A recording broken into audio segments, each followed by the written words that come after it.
大家好，感谢你们的订阅和支持，让我们共同进步。在普通话中，有许多常见的询问方式，这些方式可以用于各种场合，从日常生活到正式场合。以下是一些常见的询问方式。个人信息询问：请问你叫什么名字？我叫王小明。你是哪里人？我是北京人。你几岁了？我今年25岁。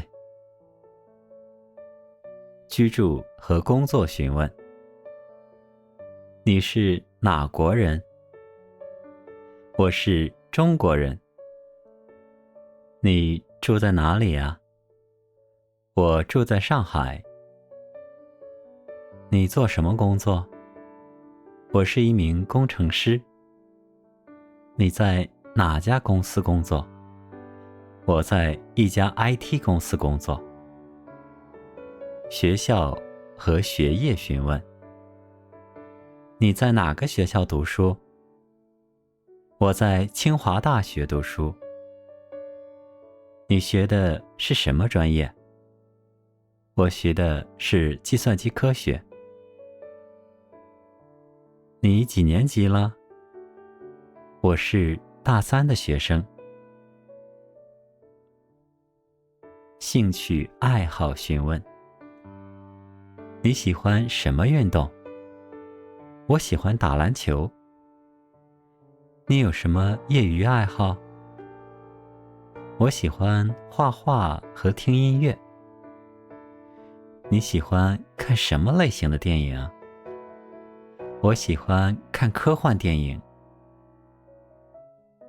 食品和饮料询问：你喜欢吃什么菜？我喜欢吃辣的菜。你喜欢喝什么茶或咖啡？我喜欢喝绿茶。你今天想吃什么？我今天想吃意大利面。时间和日期询问：今天是星期几？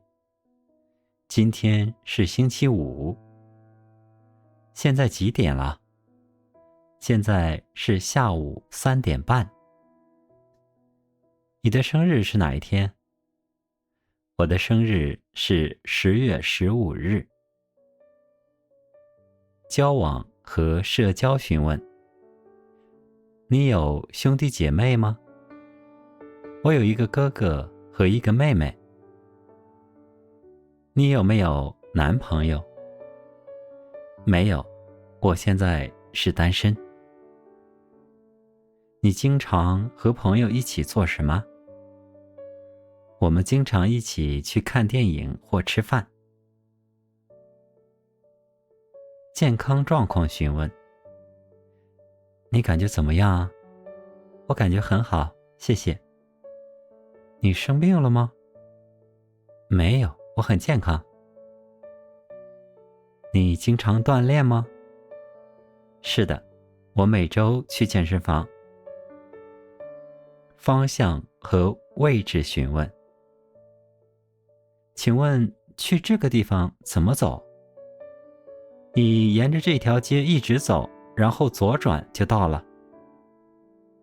你知道这附近有什么好玩的地方吗？有一家很有名的咖啡馆，你可以去试试。这里离车站远吗？不远，你可以步行10分钟就到了。这些只是一些例子，实际上在普通话中，人们可以用各种方式进行询问，具体问题会根据具体情景而有所变化。那么当我们没有听清楚对方的回答时，应该说什么呢？应该这样说：对不起，可以再说一遍吗？我没有听清楚。那么当我们不知道对方说的是什么的时候呢？对不起，我不了解您所说的内容，能麻烦您帮我解释一下吗？大家应该也注意到了，有的时候我们用你，有的时候我们会用您。您是尊称，表示尊敬，多数用在对方年龄比较大的时候。